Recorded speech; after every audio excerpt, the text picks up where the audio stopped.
ராம் ராம். இன்றைக்கி நம்ம பார்க்க போகிறது வந்து நெல்லிக்காய் கொஜ்ஜு. ஸோ அதுக்கு வந்து நான் 5 நெல்லிக்காய் எடுத்துட்டு கொஞ்சம் வேக வச்சுட்டுருக்கேன் தண்ணியில்.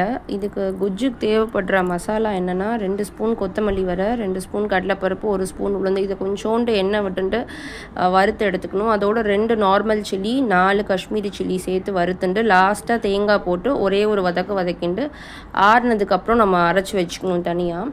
ஸோ மீன்வைல் வந்து உங்களுக்கு நெல்லிக்காய் வெந்திருக்கும், அதை பீசஸாக கட் பண்ணி வச்சுக்கணும். நம்ம நார்மலாக தாளிக்கிற மாதிரி நல்ல கடுகு வெந்தயம் போட்டுட்டு இந்த நெல்லிக்காயும் அதில் சேர்த்து ஒரு பெரட்டிட்டு கொஞ்சோண்டு மஞ்சள் பொடி சேர்த்துக்கணும்.